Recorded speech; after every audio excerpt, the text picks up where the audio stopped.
적절한 치료를 안 하는 경우에는 10년 이내에 장 절제를 할 확률이 약 직업은 연예인이었습니다. 장르를 만들거나 장을 많이 자를 수 있다고 하니 수술을 오랫동안 거부하고 끌어오던 환자였는데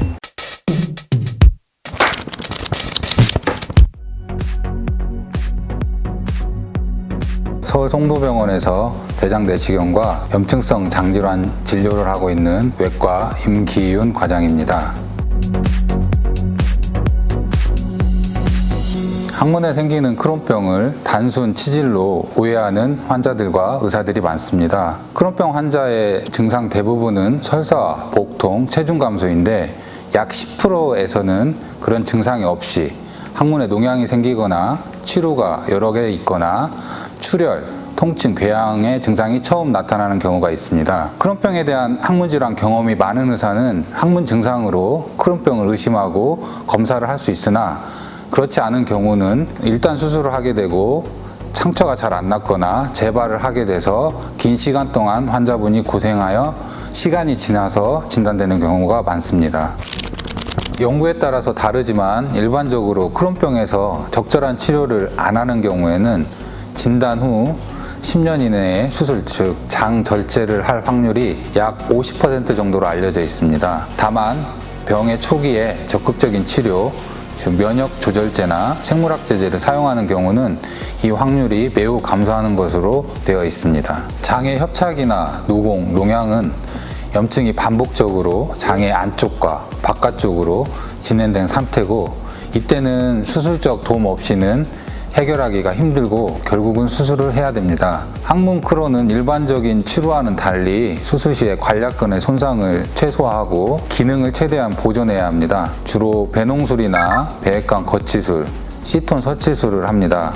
그리고 이와 동시에 약물 치료를 하면 아주 잘 낫습니다. 일반 치료는 배농술이나 시톤 설치술만으로는 완치가 안 되지만 크론 치료는 생물학 제제를 병행하면 시톤 설치술만으로도 완치가 되는 경우가 많습니다. 한 명의 크론병 환자가 생각나는데요. 직업은 연예인이었습니다. 크론병이 오래되다 보니 맹장하고 피부에 터널, 누공이 생겨서 오른쪽 아랫배 쪽으로 대변이나 가스, 방귀가 나오고 가끔 농양이 생겨서 매우 고생했던 분이었습니다. 치료를 위해서는 장루를 만들거나 개복 수술이 필요하거나 장을 많이 자를 수 있다고 하니 수술을 오랫동안 거부하고 끌어오던 환자였는데 제가 내시경을 하면서 직접 보여주면서 소장은 5cm만 자르고 대장은 10cm만 자르면 될 것 같다 설명하고 인공항문 없이 할 수 있을 것 같다고 설득해서 수술했던 경우가 있었습니다. 수술 받고 경과가 아주 좋아서 현재는 활동을 잘 하고 있는 연예인이 생각이 납니다.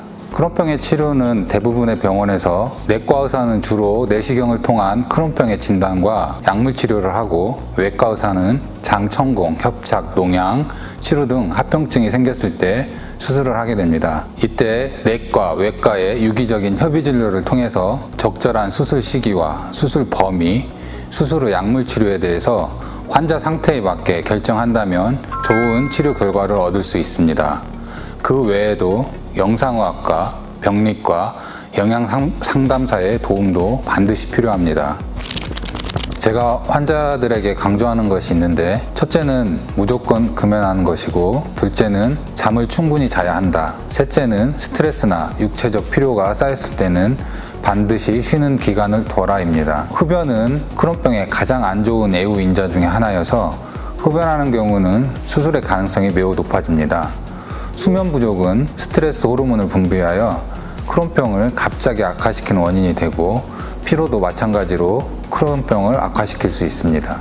유전이 중요한 역할을 하지만 절대적이진 않고 흡연 등의 생활습관이나 고지방의 식이습관이 병을 발현시키거나 악화시킬 요인이 됩니다. 예방에 제일 중요한 것은 식습관을 교정해서 장내 미생물을 크론병이 잘 생기지 않는 상태로 유지하도록 유해균을 줄이고 부족한 유익균을 보충해주면 예방에 도움이 됩니다.